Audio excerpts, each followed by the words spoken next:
Do you feel like you just don't have enough? Like maybe if you just got this one other thing, like this perfect partner or this job or this doodad that you want to buy, like maybe if you had that, then life would be good. Well, you're in luck because today's episode, we're going to be talking about how to have enough. This is the Existential Stoic podcast. I'm Randy. That's Danny. What's going on, Danny? What's up, Randy? Hey, Danny, how often do you feel like you need something in order to be happy? I feel like I definitely used to feel like that a lot more, and I still feel like that. I think it's natural, right? We look at our world and we're good at being dissatisfied with it. And so then we naturally think, well, if I'm dissatisfied because this thing's missing, if I just get that thing, then I'll be satisfied, right? And the Hmm. problem is that even when we get it, we'll be dissatisfied with something else almost immediately. Yeah. Yeah. The problem is maybe for like 3 minutes we'll actually be satisfied. And then after that, forget it. So, anyways, today we're going to share a few quick tips for how to have enough, or at least feel like you have enough. So, my first one, uh, it basically, if you have food, if you have shelter, and you have clothing, and food clearly includes water and also oxygen because whatever. But if you have Just the those things, sustenance. for all the people who are the sticklers out there, yeah, if you have food, if you have clothing, if you have shelter, you have enough. Like the world nowadays wants you to think that you need the next thing, the brand new car, the brand new cell phone, the brand new this, the brand new that, the perfect whatever. But the honest truth is, if you got food, if you got clothing, if you got shelter, you got enough. The rest is just a cherry on top. So take a look at your life.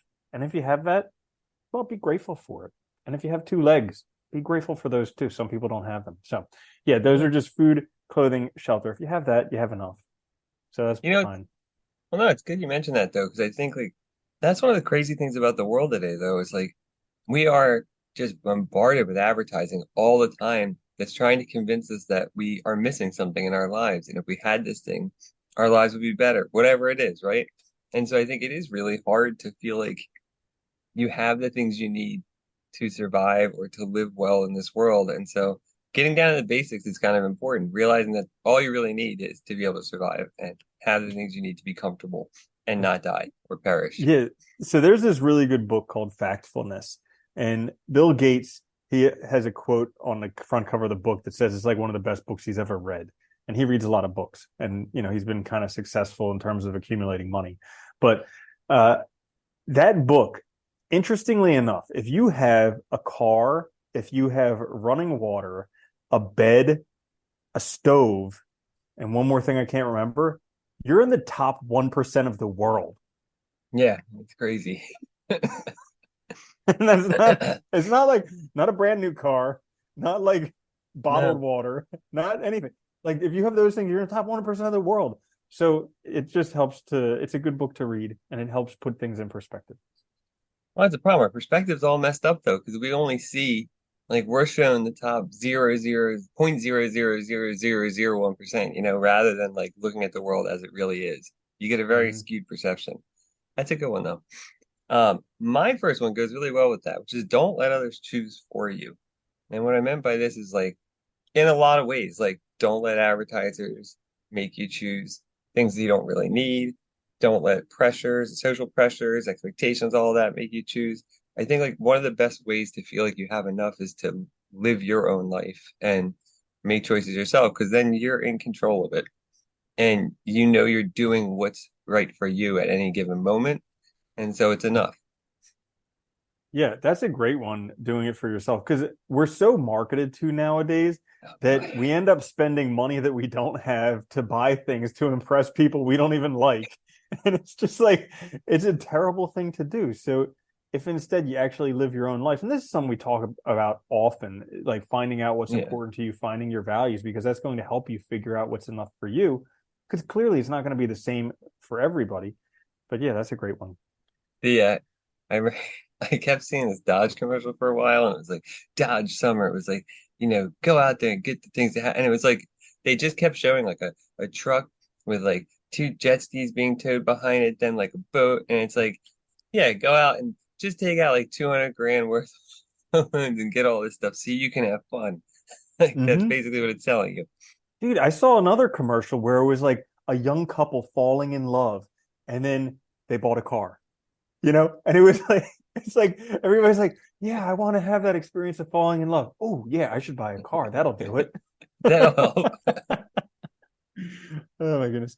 So, anyways, my next for how to have enough, and this comes from Marcus Aurelius in his Meditations. He said, take a look at the things that you have that are your favorite things, and imagine if you didn't have them, how hard you would try to get them, and all the effort you would put in, and all the mental stress and all that stuff. And then be grateful that you have them, and also recognize you can lose them. But I think that's a great one for how to have enough because if you take a look around, most people, especially as you get older, your house is probably an accumulation of things that at one point you wanted. Your life is probably an accumulation of things at one point you wanted. At one point you wanted to marry that person. At one point you wanted that job. At one point you Yeah. wanted that car. So like take a look around and figure out the things which really you like the most. Like granted, there's going to be stuff that you bought that you regret. I do that all the time. But there's also Yeah. going to be other stuff that you really do enjoy and take a look at it and appreciate it because imagine what your life would be like without it and all the effort you would have to go through just to get it. Yeah, Marcus Aurelius, he was a pretty good egg. He I have a man pretty crush on smart. him. Yeah, he's a smart guy. Well, you gotta give him credit though. I mean, the guy was pretty humble and thought about stuff that I think most people don't even think about at all. That's the one thing about those ancient thinkers I always find interesting is that they were so interested in how do you just live a good life.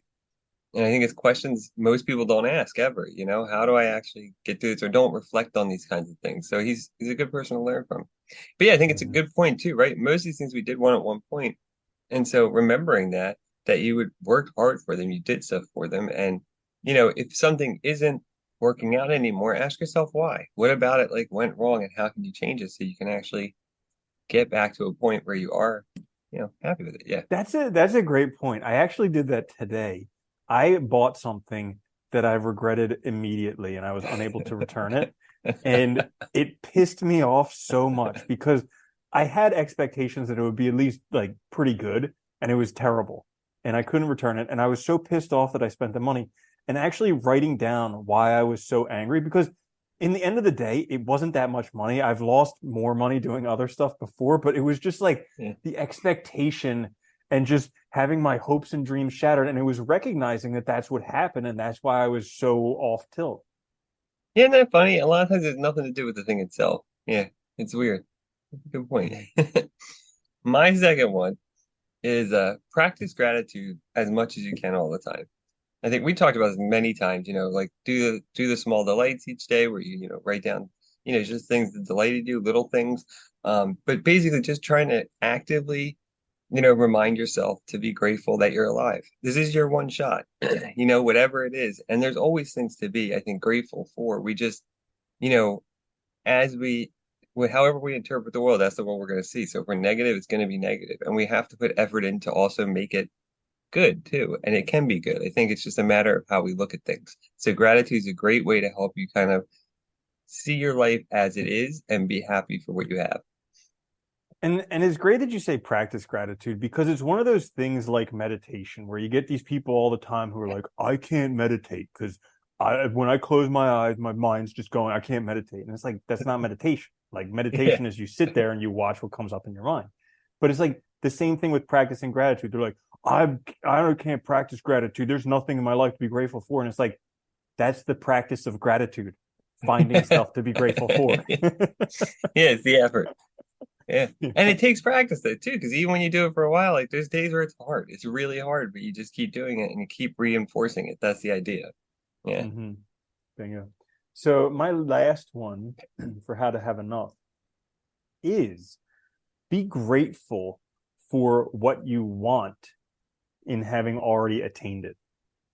Oh, So whatever it is you want, be grateful that it's already yours and it's coming.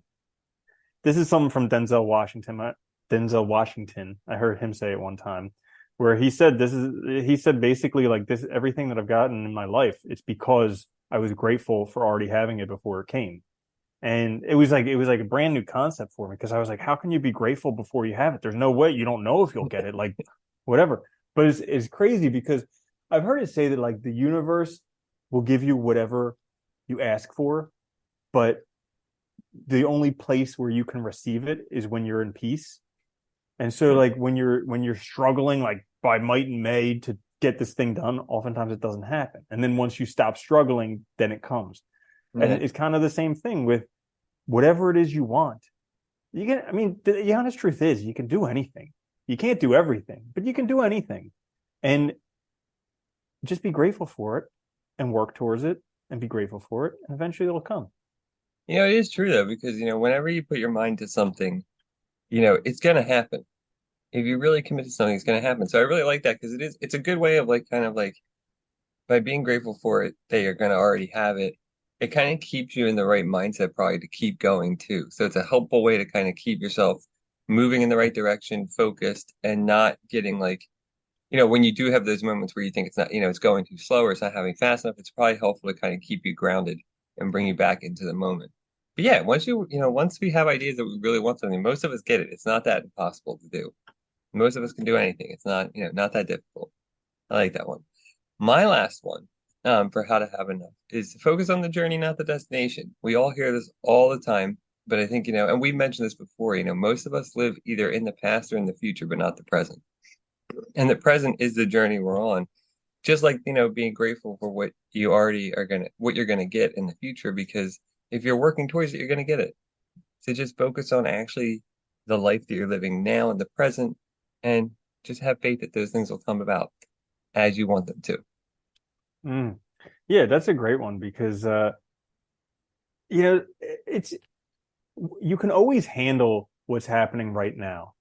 It's like the Yeah. it's like the just for today thing from I think AA or one of the 12 step programs where it's like just for today I'll deal with this day. I'll stop trying to solve all my life's problems. And it's like whatever it is, you can handle the journey. You have enough right now. Give us this daily bread, whatever it is. I don't know what I'm saying, but basically It that's sounds how you not have bad. enough. Just starts, but that's how you have Uh, enough is just today because today you're here and that's enough, you know? So, cool. anyways, there you have it. A quick few tips for how to have enough, also how to be enough, and do enough and all those other things. So, this is the Existential Stoic You are enough. podcast. Yeah, thank you, Danny. You're enough too. I've had enough. But anyway, uh, if you did enjoy the show, it helps us out greatly if you could leave a review, particularly on Apple Podcasts. If you didn't like it, you know, if the shoe doesn't fit, don't wear it. You know, I heard something about Cinderella's shoe, by the way, the other day, where if it was a perfectly fitting glass slipper, how did it fall off? Yeah, Right? it is a good I know. question. Yeah, I never thought of that when I was younger. But anyways, also if you have a couple minutes, we do have a survey down in the description and the show notes as to we're going to create a product, most likely a book course type of thing to help you guys crush it in life. So if you could answer some questions for us, that would help us out quite a bit. This is the Existential Stoic podcast. I'm Randy. That's Danny. I'll see you later, Danny. Later, Randy.